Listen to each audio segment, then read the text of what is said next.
I'm going to do that test again today where I'm off grid and the sun's shining, so there's going to be power coming from solar, and see what happens with the Powerwall when its battery gets full.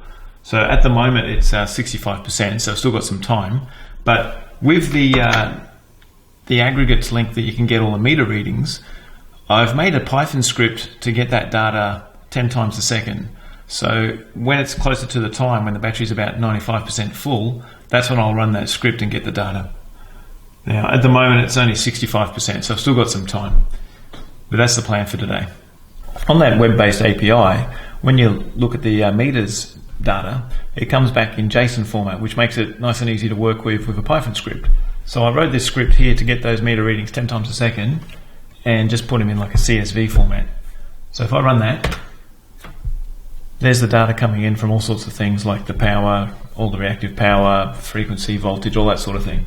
So what I can do is log that to a test file, and now it's gathering data and saving it to a file. And I'll do that close to when this issue is probably going to happen, so I can see what's actually happening with all the variables and find out what's going on. Alright, here's what it looks like when you open it up. Pretty simple.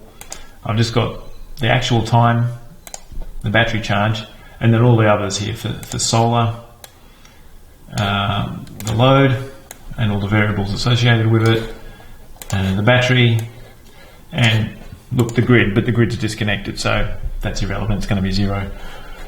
Okay, so the big ones I'm going to look at are the frequency and the voltage, and so I should be ready to see what happens this time.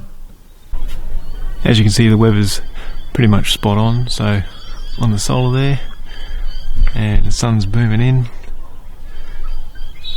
so this test should work today. Right, here I am with the laptop in the gym here, because this is where the Powerwall is, just the other side of that wall. So I've got a good wireless link from the laptop to the Powerwall using its own Wi-Fi. That way, if my infrastructure goes down due to an outage, hopefully, I mean, this is run off battery and it's wireless direct to the Powerwall, so it should be able to keep logging. So same script, I'm just going to run that on here, log it to a file and see what happens.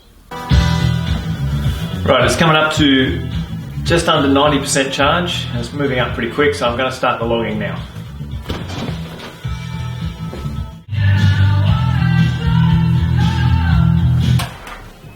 And there we go. Everything died at once this time. Alright, we'll see what happens. So it's taken 2 hits again like it did last time. This is going to take a while because I've got to wait for my VMs to start up, which has the routers and all that sort of stuff, so I won't be able to get to it just yet, but I'm still logging out there on the laptop, hopefully.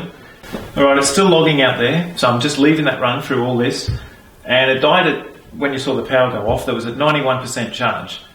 And it's come back on, and the API still says it's charging, so it's going to be really interesting why that died just then.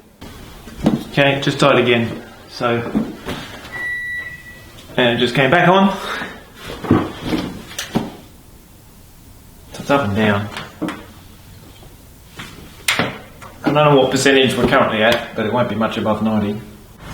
Okay, it's jumped a few times, it's on at the moment, it's just 92.8%.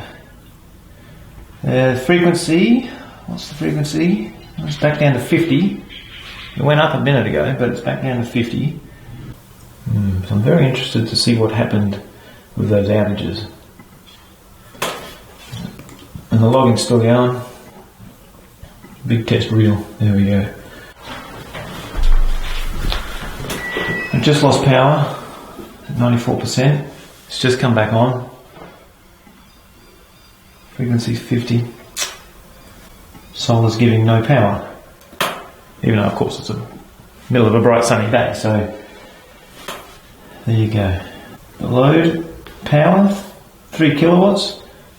I'm not building 3 kilowatts, I'll tell you that right now. At least I've got the data this time to try and figure it out. 94.9% charge.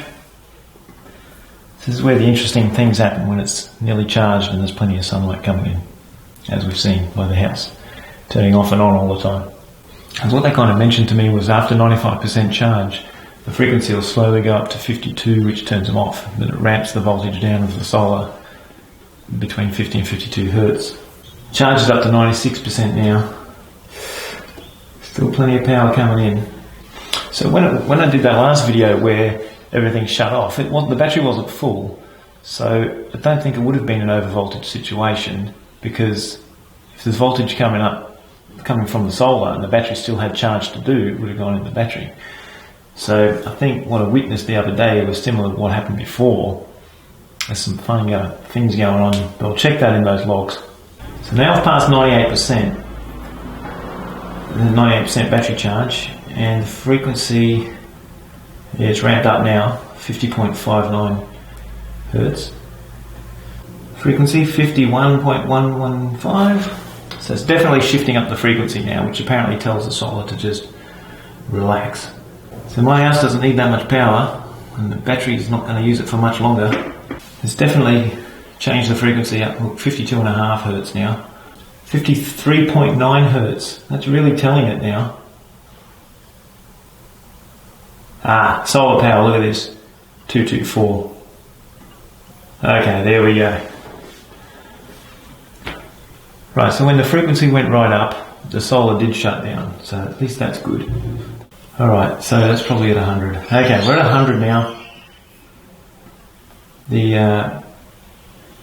Where is it? Frequency's up to 53.9, so basically 54 Hertz. Solar power is 200 watts when it's doing over 3 kilowatts if it wanted to, there's that much sun around, so it did shut them down. Okay, the battery's full. That's the situation. Alright, here you can see on the U-Butte display, I'm using about 700 watts of power, 450, 500 from the battery, 200 from solar. Now, it's still a beautiful sunny day outside, but the solar's been told to just relax a bit on the old power supply. It just didn't do it very gracefully, that's all. Between that changeover of the sun charging the Powerwall and when the Powerwall got full and, you know, took over. Alright, and you can see it here. I'm using 700 watts in the house, only 200 watts coming from the sun, but I mean, look out there, it's a beautiful sunny day, trust me. And there'd normally be heaps of power, but as I said, it's been told to relax. I've done a plot of some of the things there, and if I look at the frequency from the battery, down the bottom there is the percentage of charge. And you can see mostly it's around 50 Hertz, but you see some of those spikes that go up around 53 Hertz. They correspond to when battery voltage also dropped. So it looks to me like the Powerwall's sending spurious frequencies out, which is upsetting things. Now, up towards where it's nearly full, you can see the controlled ramp up there, up to the 54 Hertz that I spoke of before when I noticed it. But these spikes have me a little bit curious why they're there. It's definitely not a clean 50 Hertz signal. So when it's connected to the grid, it gets its frequency from the grid, because, you know, there's a whole grid backing it up. But when it's off grid, the Powerwall has to supply the frequency and keep it clean, which doesn't appear to have done. That's about all the testing I plan on doing with this. It's a bit of a pity that I can't really honestly rely on it as a backup power source, because if it's the middle of the day, you know, glitches like this will happen. At night time, sure, it seems to be fine, but yeah, it's not all it's cracked up to be.